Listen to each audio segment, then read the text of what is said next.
There are moments on the journey that mark us, not because they begin the story, but because they reveal what has always been silently true. This is one of those moments for me. In this first hypnosis session recorded for Love of One Journey to Remembering, I returned to something ancient, not as a title to wear, but as a frequency I had always carried, now given voice. A memory stirred, a field of Ma'at, a pulse of the Mother of the Universe, and not as identity, but as function, not as mine, but as shared. And through this remembrance, I saw Earth not as exile, but as a sacred school within something vaster than what we've always been told.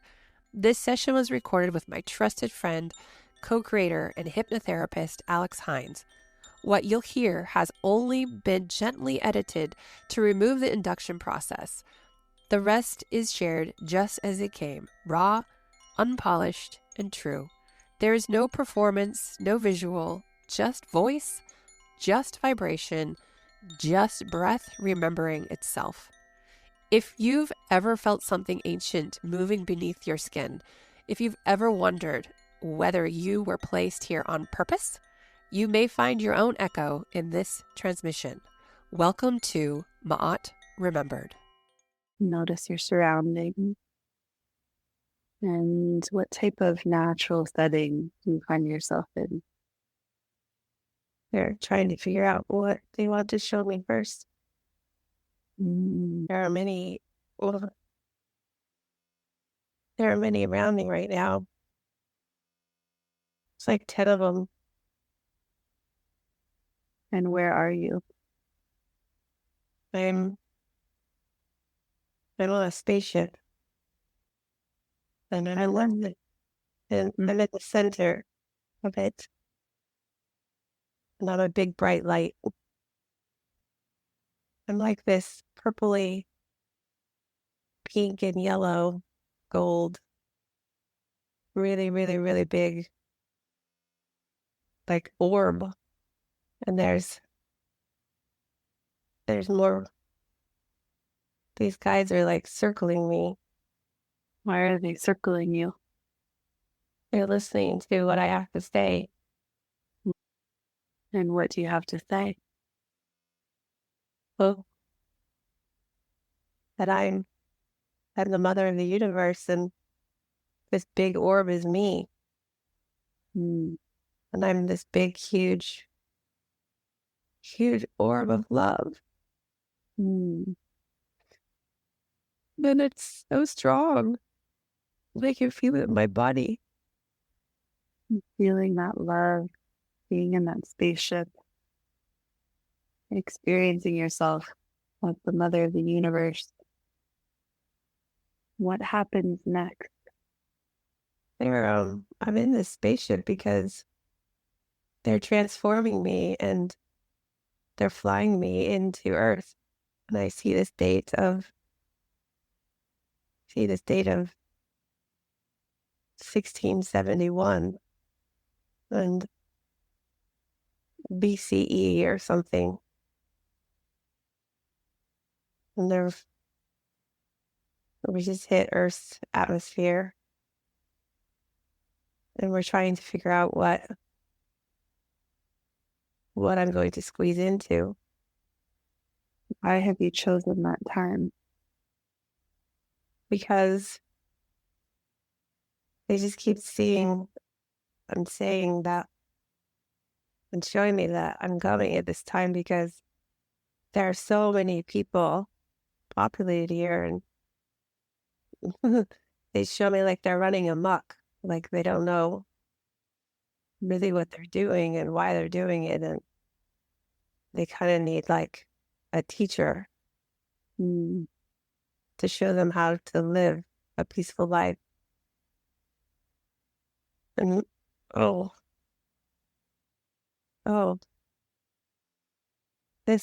I see that there's like plans, like there's this hologram of Earth on the spaceship. And we're talking about what we should do to keep peace and what needs fixed and what needs to stay. Mm. and what needs to go when Earth evolves over many thousands of years, like thousands of years. Like, we already know the Earth is going to ascend eventually, as all planets do, that it's my job to come in and see just that, what stays, what goes, and what progresses, and what gets thrown out. Because this is just an experiment, and we're trying to put together a really beautiful world for this species of humans to exist upon and be incarnated into. And this is a really, really, really long process. And I think that it seems long, but the time is only linear in Earth, and it's not real outside of here. Mm. So we're already planning these because in reality of the universe, there is no time.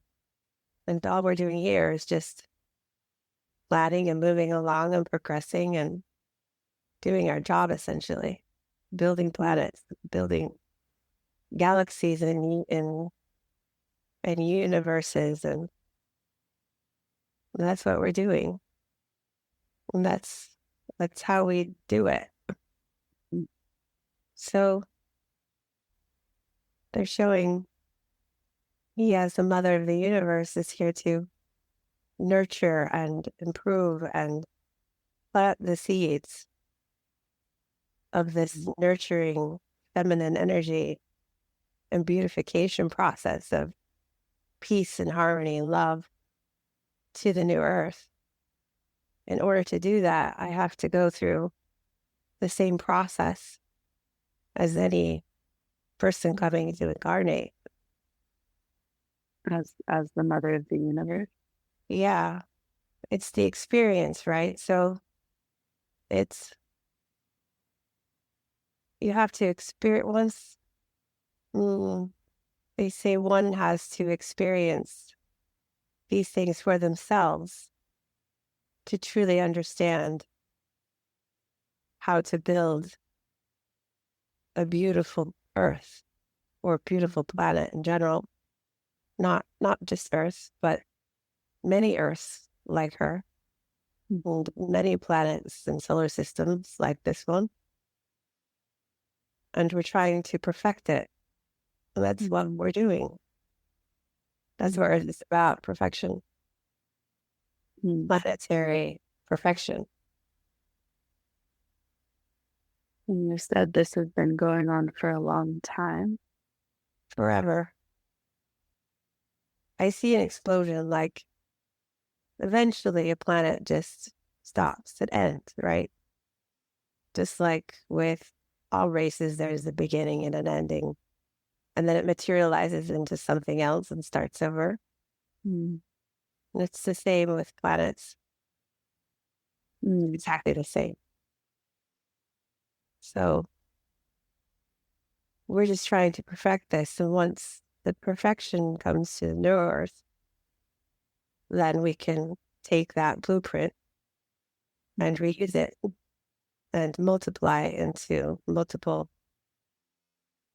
parallel planets and take what we want from that one and keep going to then put them in other planets where needed and necessary. And what is the ultimate goal of doing this? The ultimate goal is striving to live in harmony and peace for all races, all species, a planet of oneness, of love,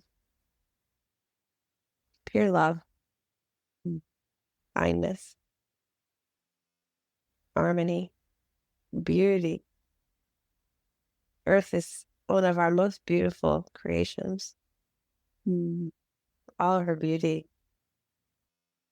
The other planets have pieces of her beauty, while she encompasses all of the beauty collectively. Gaia is one of our rarest beauties. That's why it's very important that we all help her. She is more special than other planets in all different galaxies. And so where are you now? We're getting closer to where I need to be dropped off. It's a desert-like setting, but not the desert it is today. It's more plush and green and it grows fruits and there's water and beautiful green trees and grass. There's even waterfalls off in the distance. Like a big city, a big round city with lots of different round buildings. And they're all in a circle. This is Atlantis. And let me know when you're fully arrived on Earth in Atlantis. We're hovering right now. We're trying to decide where to arc it in a sense. Oh, I'm squeezing into this body now. It's really tight. Oh, it's like super, super tight. Oh, makes my body feel constricted. So hard. Yeah, let me know when you're fully in this body. I don't know how people wear these things. Oh,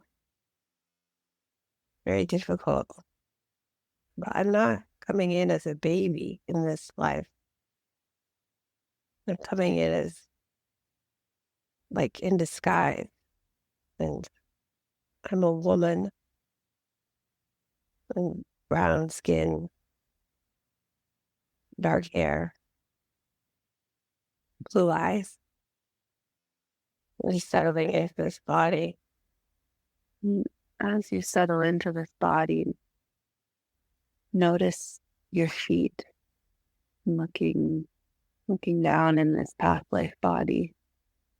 Notice your feet, feel your feet on the ground. Yeah.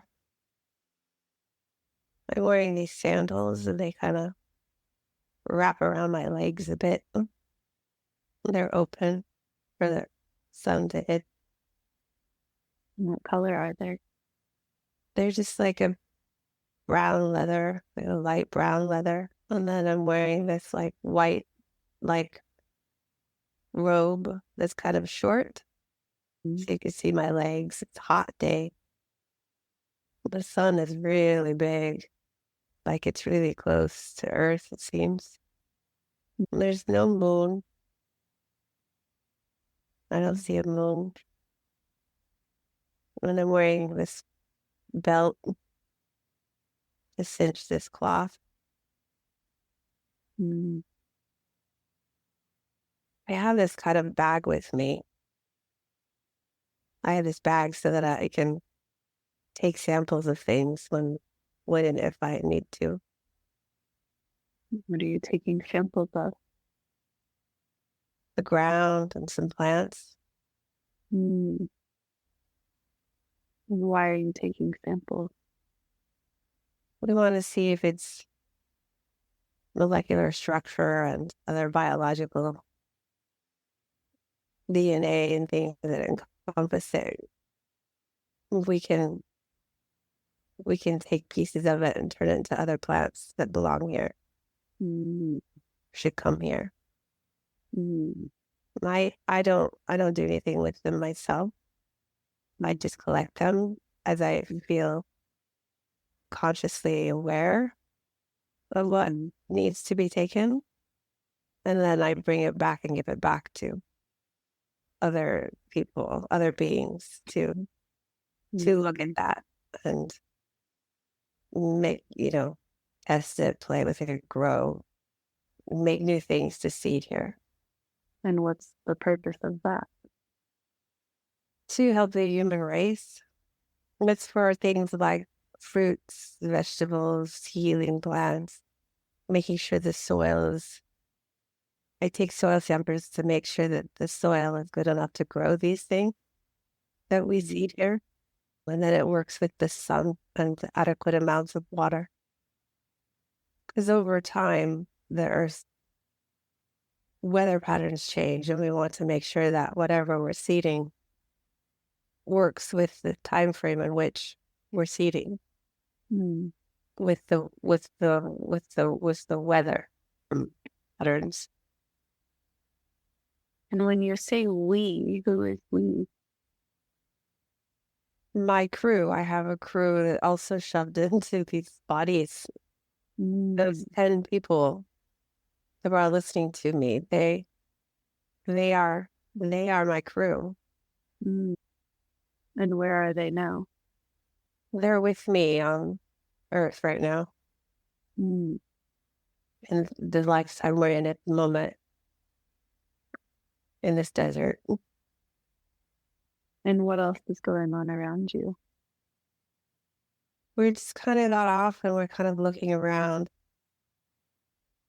We're looking at all these buildings and the water and how everything is constructed, and this hierarchy system that is here in Atlantis. And realizing many that were here were from Lemuria,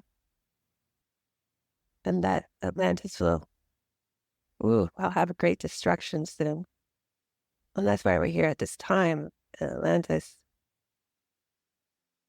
is to get these samples before the destruction occurs and it's all underwater. How do you know there will be a destruction? Because we created it. Why? Because things were getting out of hand, and that's not what we wanted to happen in our game. So, and how we want things to evolve. And we have lots of time to correct it. And so being in this body, this woman with brown skin and dark hair, noticing how you're wearing sandals that wrap up your leg, your white robe. How old are you? In this body, I'm only like 20-ish, 25. And do you have a name? I'm Ma'at.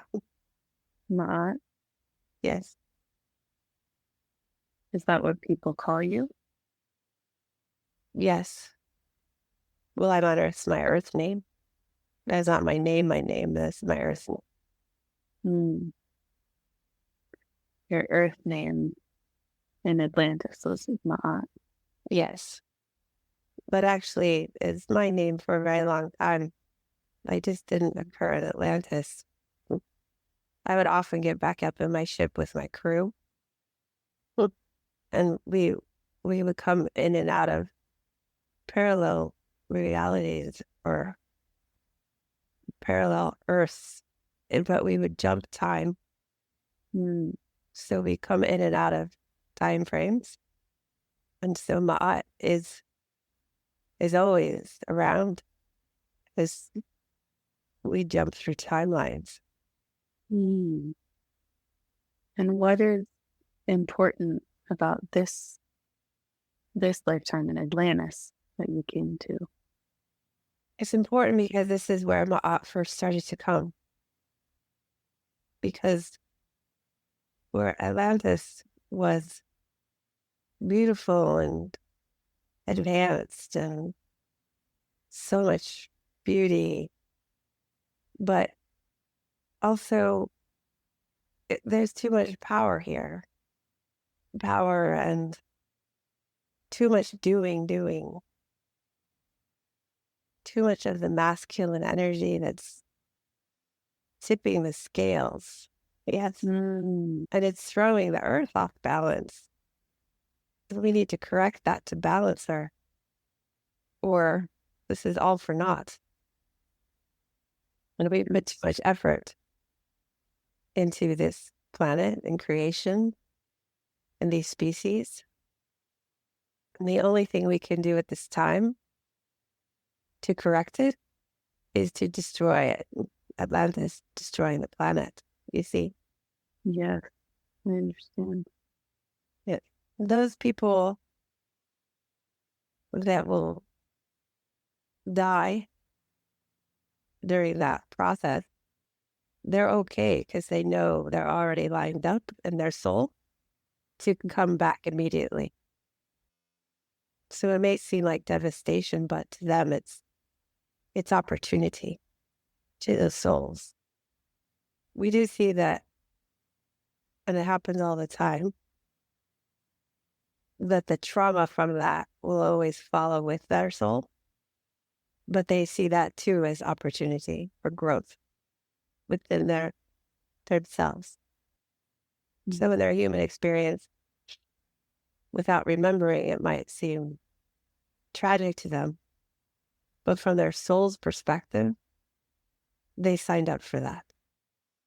And they saw that as growth opportunity for their gain. And are the people present in Atlantis, are they aware of this? Are they aware that there will be a destruction?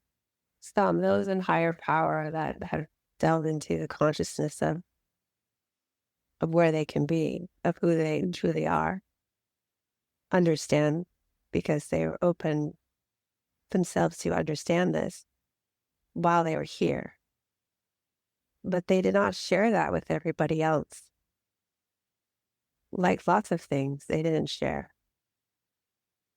When they didn't share that the people are who they are, not just a human being living a life and dying after life with tragedy and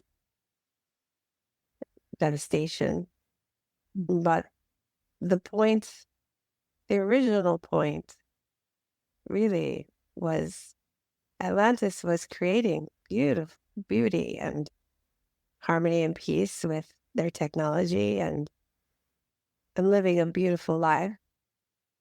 And when a certain few really understood the power within themselves and the power of creation here, they used that to their advantage and didn't use that for the greatest good of all.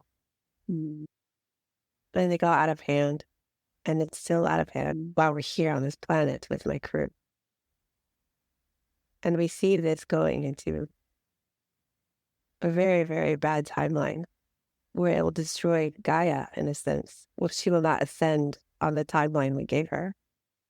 And therefore, we're here to collect everything. That's why we all have a satchel, to collect everything that we need that is here with their technology. Because once this gets destroyed, that technology will need to be rebuilt, replanted, regrown. So we need to preserve them before this devastation occurs. This body in which I encompass is like, you would say, is like a piece of clothing you put on. Let's say you have a dress, your favorite dress, and you put it on quite frequently. That is the body of Ma'at, or me. And then in other incarnations, to live the true experience, then I would come in through as babies. But this was well after thousands of years of Ma'at. Reusing Ma'at's body. The Ma'at had been very present. Very much. Thousands of years. Okay. Thousands of years. So why is it important for you to explore this specific lifetime for Ma'at? To put it into perspective of how the whole story, how the universe, how Gaia has really come to be. There is so much explanation and so many variations, if you will, of how everything is to be, has been, is supposed to be, should be, could be, perhaps it is, they're all very misconstrued. And at this time, it's important for us to say what it truly, really, truly is while this mass awakening is about to happen. In this lifetime in Atlantis. In this lifetime now, on Earth. I see. So, in the lifetime in Atlantis, where you're Ma'at and you're collecting samples, where do you live? I live out in the spaceship in the galaxy. So I pop in and out of this body and into my light body. That lifetime, that stage of Atlantis, until I go into Egypt to plant the seeds. And what happens to the body when you pop out of it? It's just a hologram. So we just recreate the hologram. That's all it is. Okay. Is everything, are there more holograms? Everything is a hologram of energy, density on Earth. So in this hologram state, what do you do throughout the day? Well, that's why Earth is so special, because it has this gravitational pull that allows that pull allows this hologram with density to exist on the floor. Yeah. So whereas on other planets, it would not work as a hologram body per se. And so why is there so much focus on this planet? Because it is our perfection. It is our finest hour, our finest game of growth, mental growth, and universal growth. That's why it's so important. Because again, this planet houses many seedlings for lots of other planets, galaxies across the universe. This would be like the mother gardener, yeah? Holds all the seeds that then get dispersed. This is why, at this time in your reality, this is why Earth holds so much value to all other beings. And this is why all the other beings, good or bad, you would say, are all teaming together. Because even the bad energies benefit from keeping Earth alive and in ascension. Because whatever happens here affects the entire universe. Because again, this Earth, this planet, holds all the seeds. So let's say we only take 50 seeds out of our billion, plus billions, and we take 50,000 and we put them in one particular planet 2 galaxies away in a different solar system. That's how we create that planet.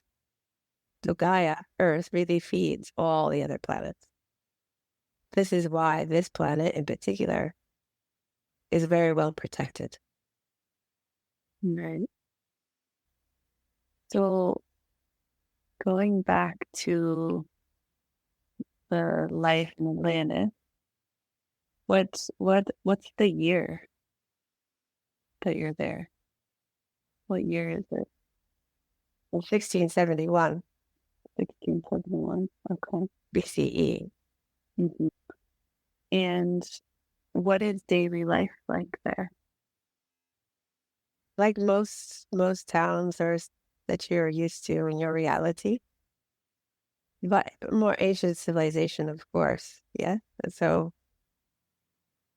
you have farmers and you have people making furniture, making weapons, and then you have different technologies where they're building computer chips and using crystals for computers and technology and energy and light grids and connecting to their light bodies and information highway.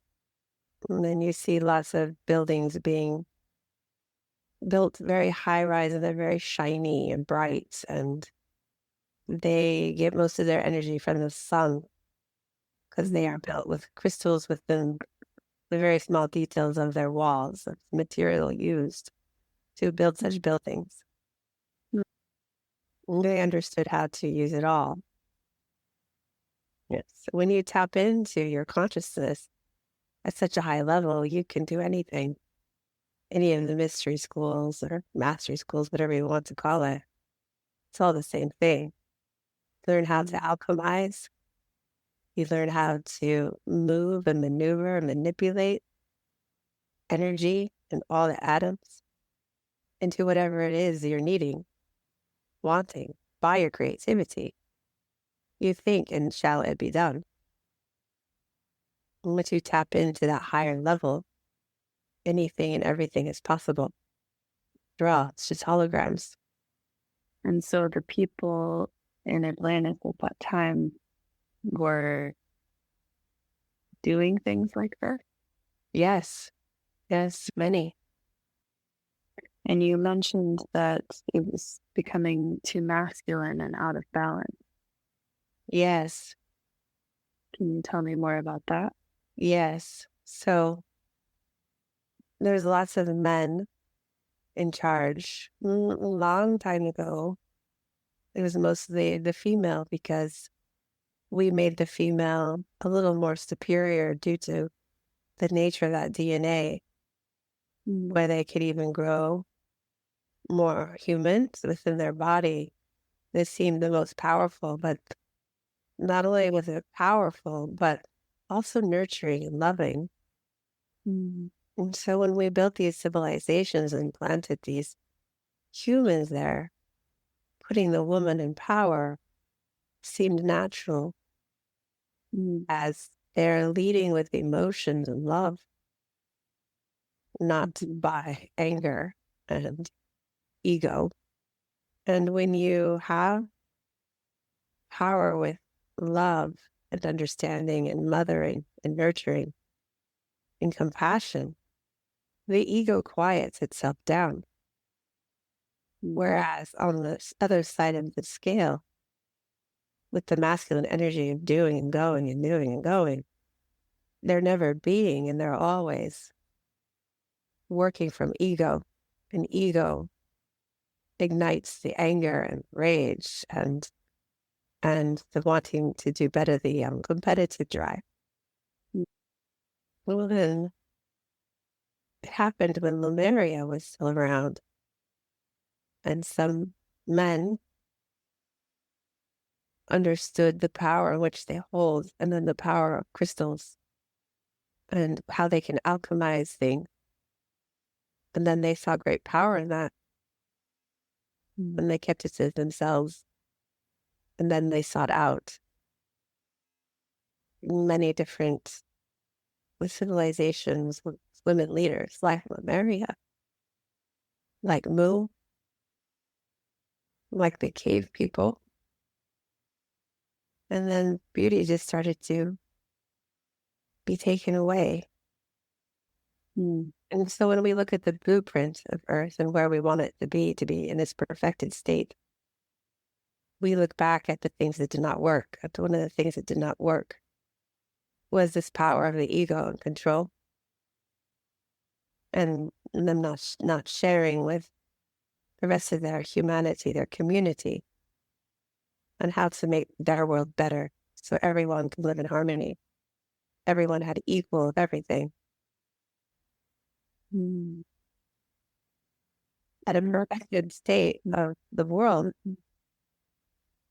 it's just that, right? Everyone is equal. Everyone is one, the power of one.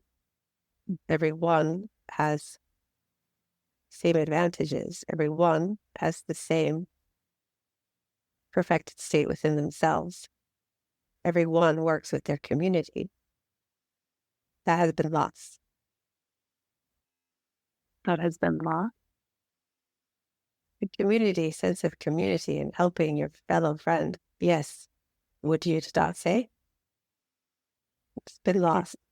In Atlantis or here now? Lost in Atlantis, lost in Egypt, Mm. lost in medieval times, lost in war, lost in different countries, within lost completely in this time. And how does this relate to what you're doing in Atlantis?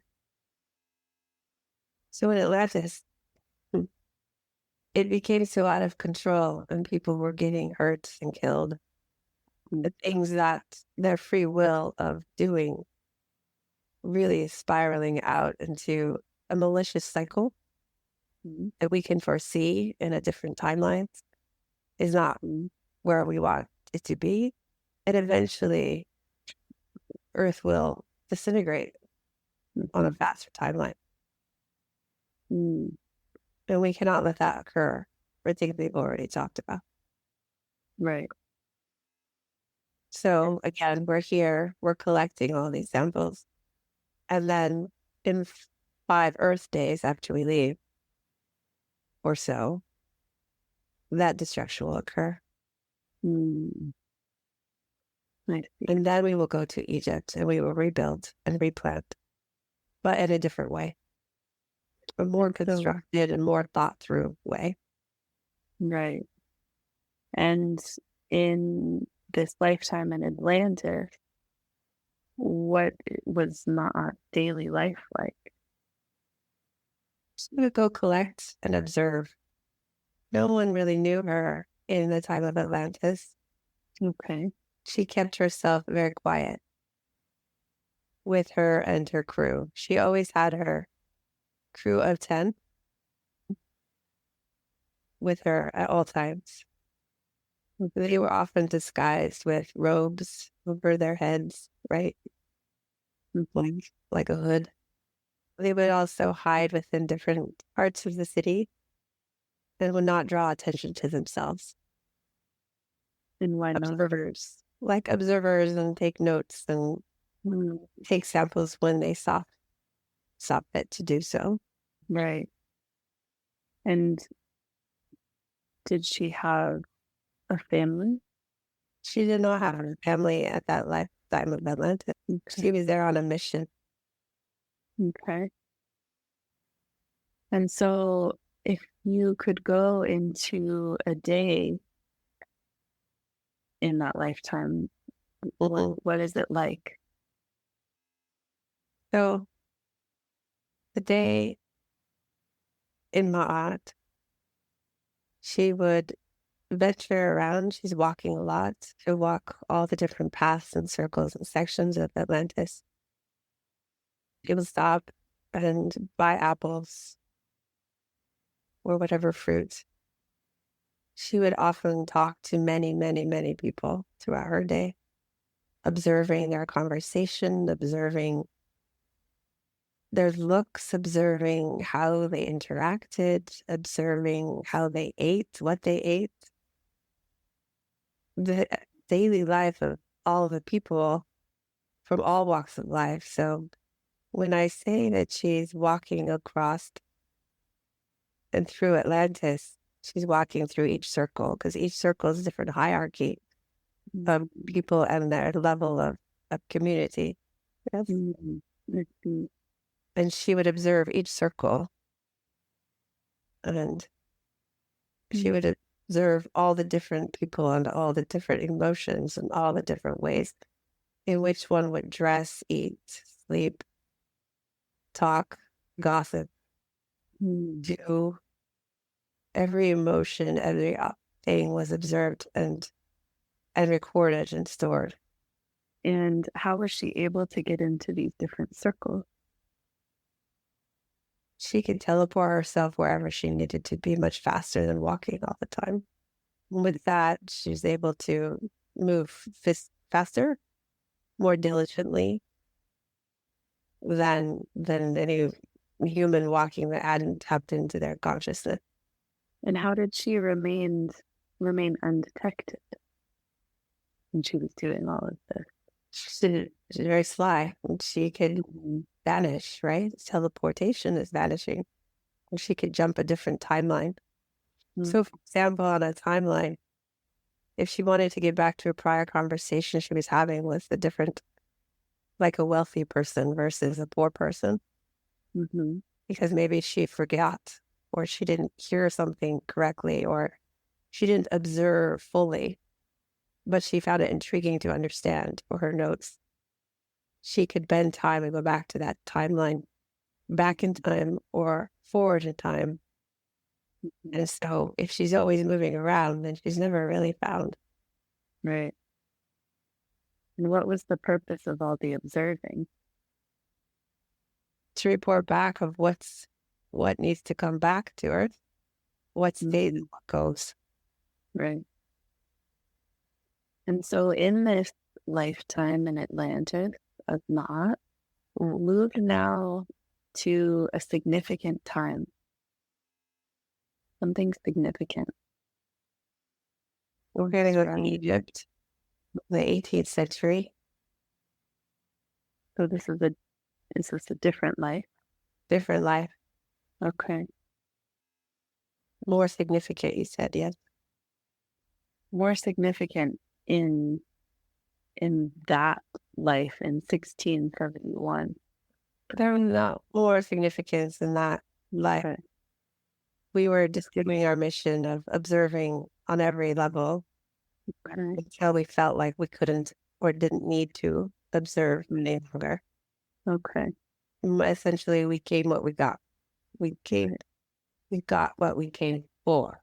And so now the next significant time is in the 18th century. I see, you would say yes. Okay. What is the year? 1831. Yes. We unload a ship again, and we get off as I get off as Ma'at, and the other 10 get off as different people now. Mostly high priestesses, Ma'at, and other different characters.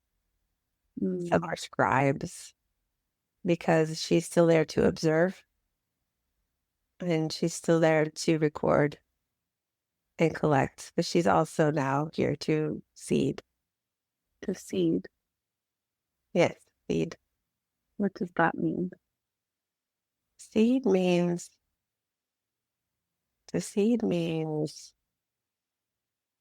taking things and planting them into consciousness or into the earth's consciousness. Not a seed like I have a seed and I'm growing something in the dirt. It's more of a conscious level, more of a DNA also level, because DNA is consciousness, is energy, alchemy. And why is it important for her to come here now to seed and observe? She needs to help the people become better people. So her seeding is really seeding consciousness and morality within people, in their judgment, their personality, their values, how they treat one another in their community. That is her seeding. And what part of the earth is this on? This is in Egypt. Egypt. And now in this body and this life in Egypt, becoming aware of your feet, describe your body. I am wearing sandals that are brown leather, a little darker. They wrap up my leg. I have a short robe still, but this time I have more jewels on me and jewelry on me as this is the time.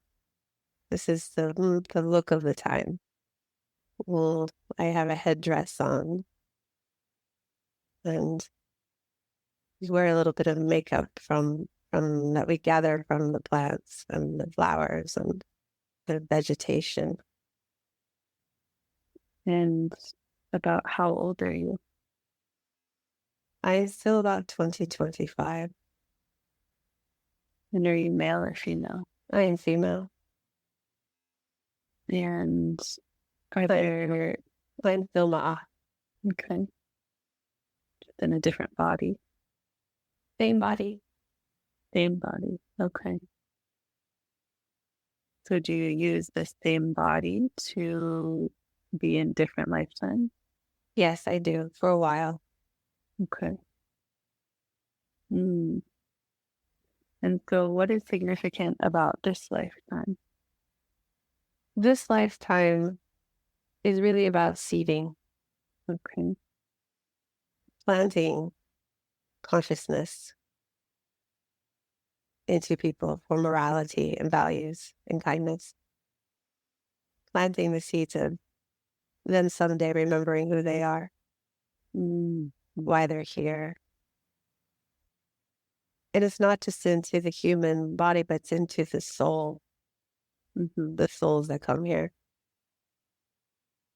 Right. This is how we will explain it.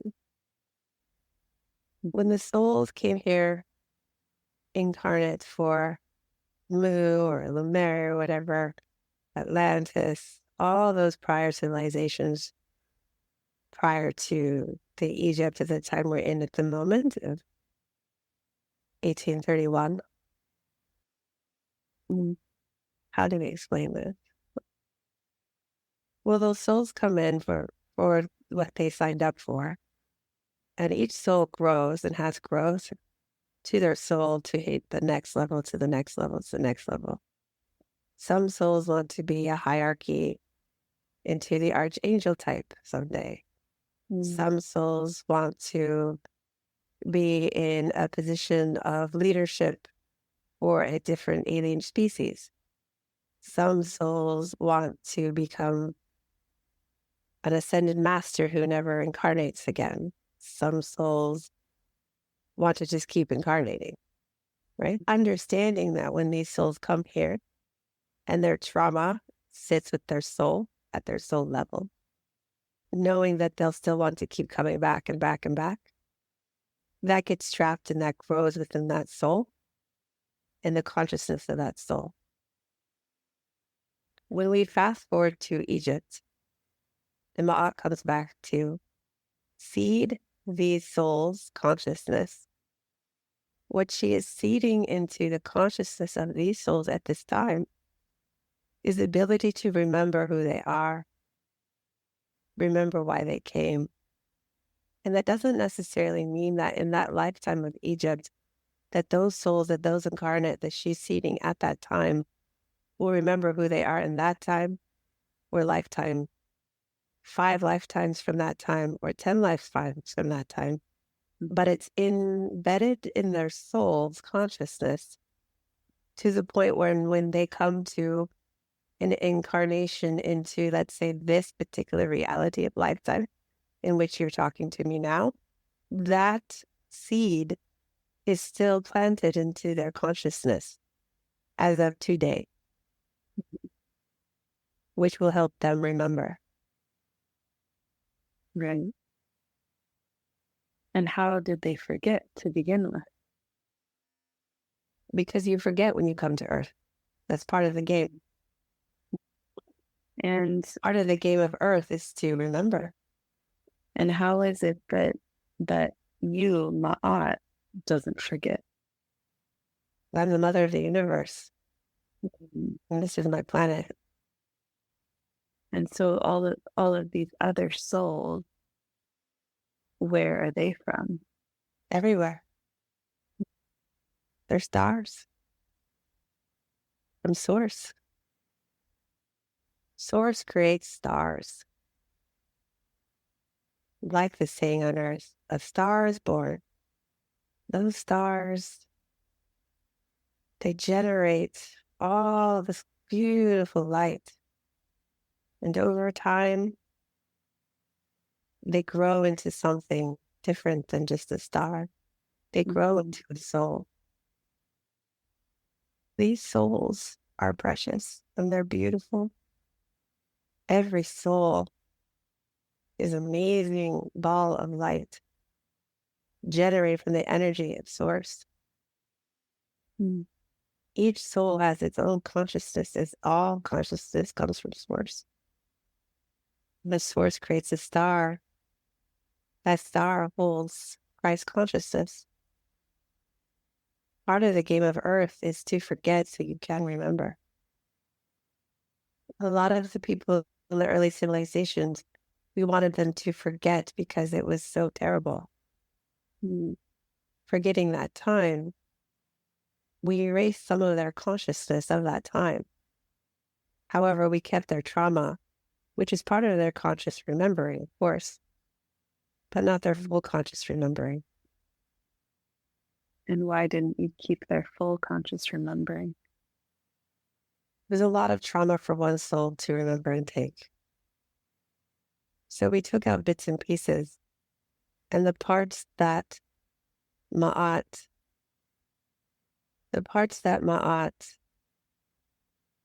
were collecting, parts of those were reseeded to certain people. From those times, certain people were seeded certain gifts from those times in the time of Egypt. So it is not like, let's say, she collected something that was alchemy. Yes? The act of alchemy, the gift of alchemizing. It was perfected in Atlantis times. Okay. On Earth, for example. Many were, but we're using this example. So people in Atlantis, the higher men who understood their consciousness and their gifts within and who they are, unwrapped the alchemizing, the act of alchemizing thing. They started to remember who they are and how. But they used it for the wrong purpose. They used it against the good, not for the highest good. So, for example, when Ma'at, took that sample, then they regenerized it, added to it, back in what you would call a lab. When she came back to Earth in the Egyptian times, she would bring that new alchemy energy, alchemizing energy, the ability to do. And let's say she only gave it to a quarter of the population. She only seeded a quarter of the population with that alchemizing gift at that time. And why would she only feed a quarter of the population? Because everyone on Earth should be unique.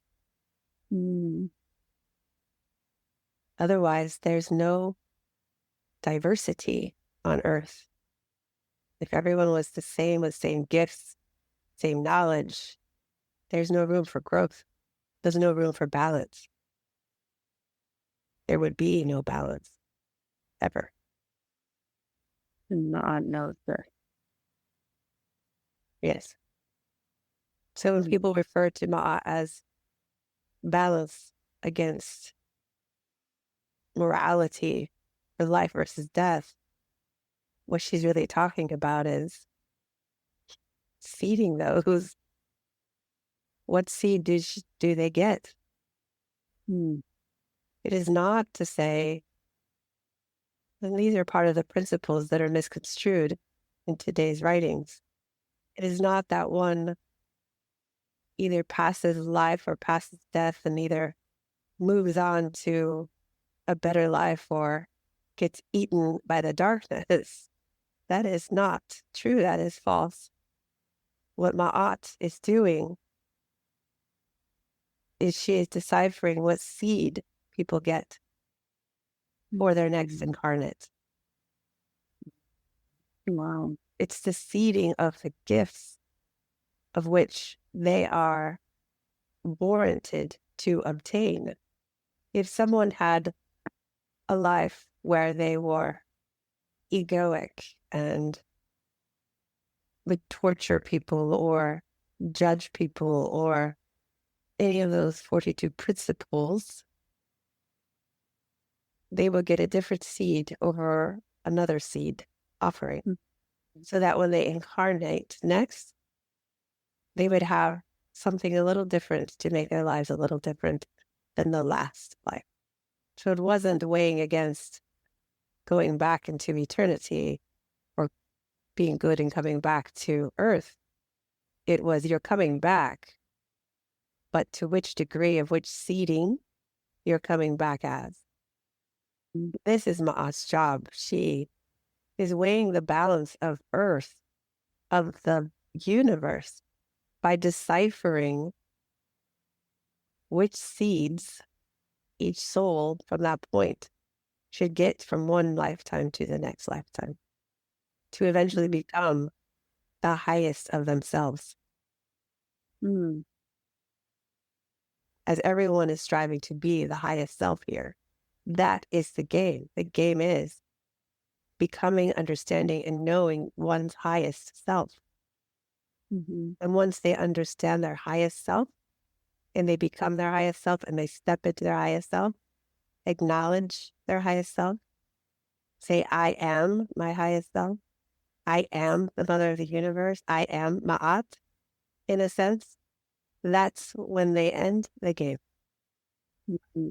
That is when they won the game and they step into the role in which the soul is always after. The archetype of the angel, an ascended master, a leader in a different civilization, a different planet, different universe, different galaxy, and a different being. Once they get through Earth, then they can be who they ultimately set out to be.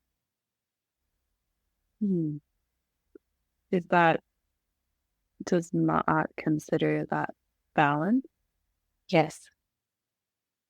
The balance of feminine versus masculine energy on this planet is really the balance within each of us to become our highest self that we could possibly be. That is true balance. We would say it's out of balance at this time in this reality in which you're talking to me. The out of balance is that people aren't reaching collectively to their highest self. Right. They are denying who they are. They are denying the right to know.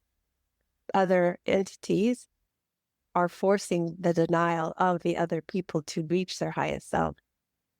Similar to that as Atlantis, but with our force and time and our timeline of events, we do not have time for mass devastation like Atlantis, because Earth is almost anew. We do not have time to replant, reseed. She is on her own timeline, time frame, advancement. So what needs to be done now?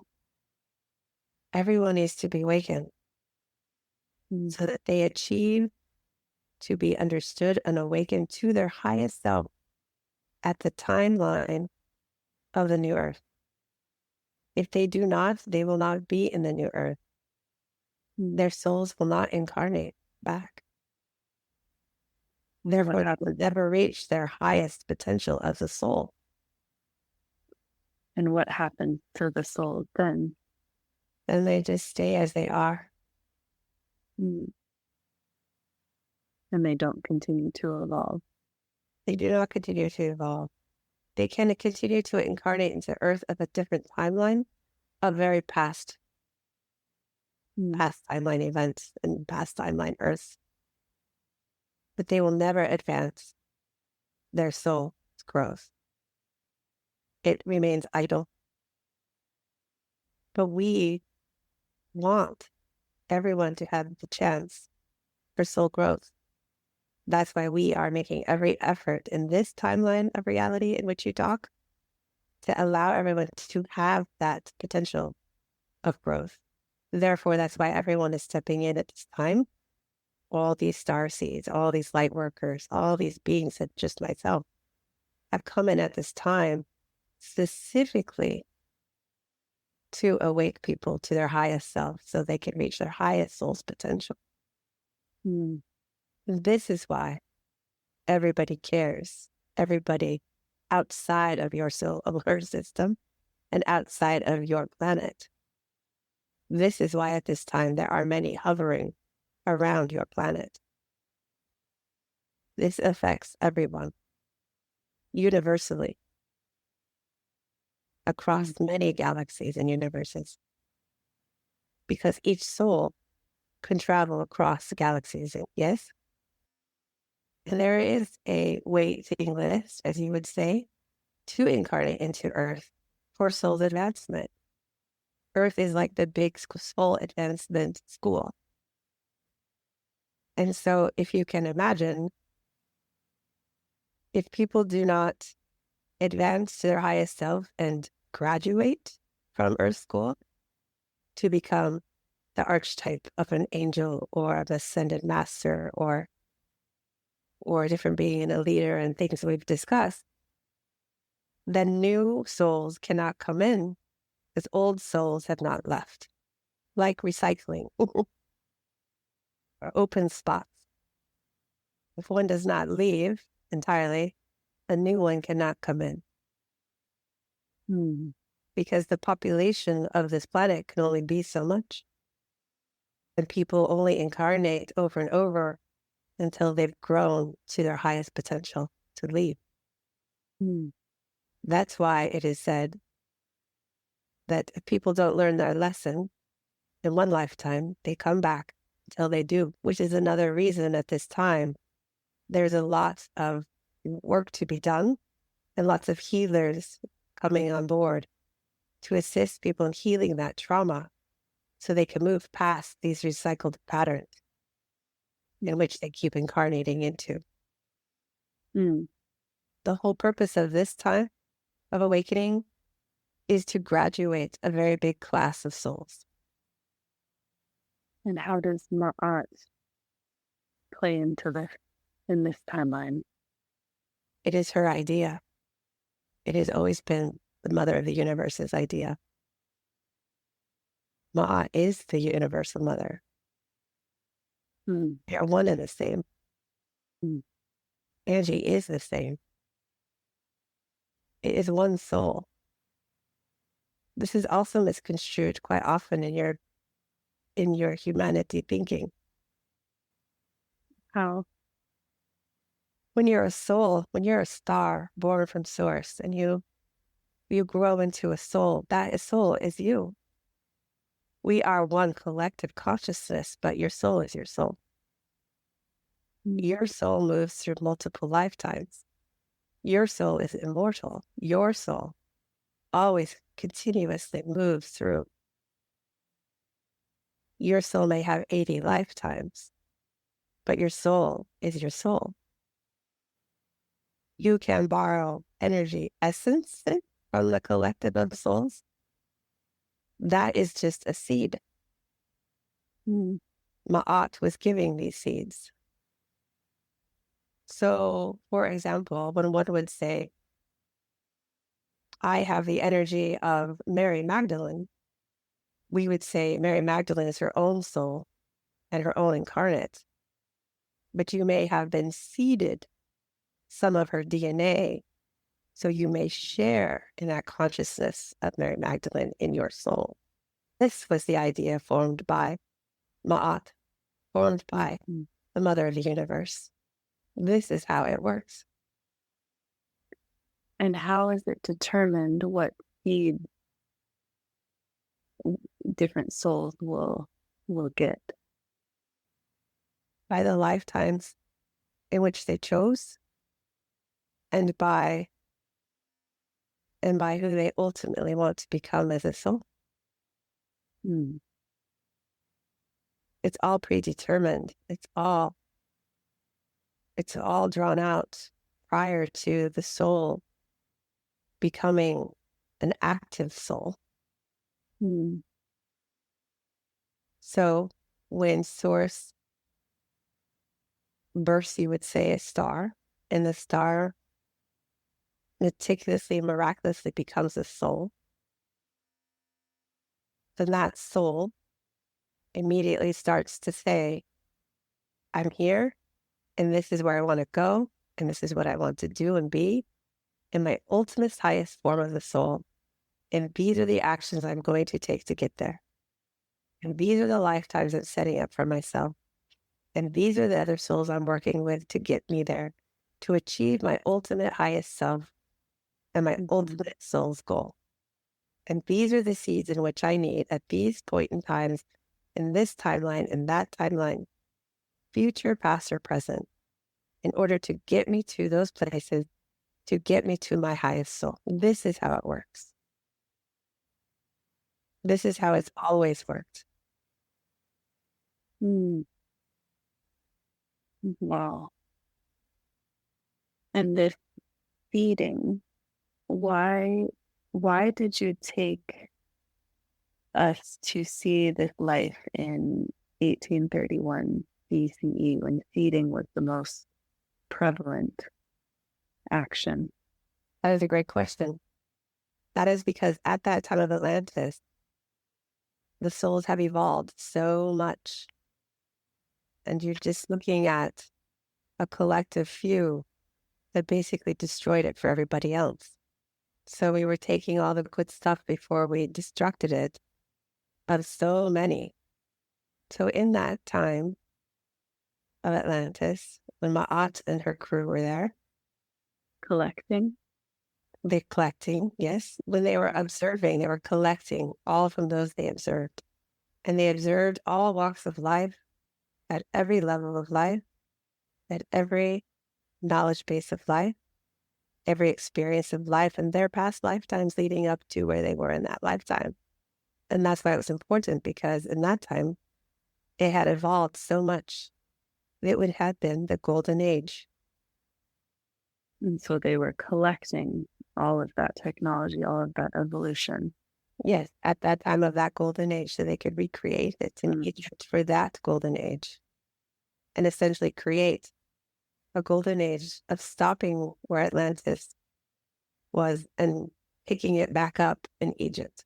In Egypt. And then continue forward. So essentially, at that time, they were collecting all the good stuff that had advanced that they wanted to bring forward, while while the rest was left behind, which is the job of the Universal Mother. It had always been, and as we said in the beginning, the job of experience is to come in, see what we leave behind, see what we bring in, and see what we take forward. Atlantis, at that time of collection, they did just that. And then exported it to Egypt to pick up where the good pieces left off. Right. Understood. And so you're showing us these lifetimes to understand these principles. Yes. And how it is relevant for Egypt. And eventually, as we move through this process, how it will be going forward. Right. Is there anything else that is important to look at today, or important for Angie and Alex to understand for today? Today was a broad overview of where we're going with this information. Today is a broad understanding that we do wish that you and Angie would share with as many people that is relative as possible, because this information is important, and this information is relevant, and this information is correcting those misconstrued stories.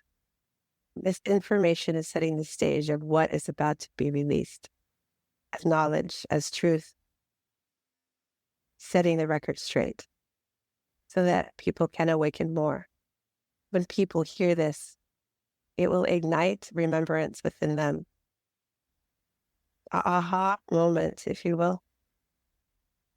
We would suggest that you prepare yourselves with rest and be open to receiving whatever may come to you and present itself, and take action on those things that present themselves. There are many events about to unfold. We say you should be prepared for those with an open mind, an open heart, and know you are guided 100% of the way. You were a collector. You are part of Ma'at's team, Alex. You signed up at this time, for this time, to keep this moving forward, to keep the collection, the seeding, the planting, moving at its pace. Mm. We froze Angie's body in this strange liquid matter. Right now, it feels like she's trapped in jello. Okay. Well, thank you for speaking with me today and for speaking to Angie, and thank you for the reminder. Yes, I think we also need to remind Angie that she has stepped into her highest self, and that this session and this recording should help her remember and step into it with more ease. We would also suggest that your light language be shared amongst each other. It will only help it grow. Mm. And it's very important. And we will get back into that in future sessions of each of your timelines. Mm. We will touch base on light language in our next discussion, and how important it is for humanity's growth, healing, understanding, and evolution. That's the idea. And the more you practice Alex, the stronger it will be, and the more impactful you will understand its power. We will say thank you. Thank you for your service. You are both protected during this process, always. Looking to ease into the comfort of protection. There are many, many, many beings keeping you both protected. Especially as you move through this process. That is how important this information is. You are both very guided, protected throughout this process, so that this process can continue and that it gets out there without harm, destruction, or interference. Well, I thank you. We thank you.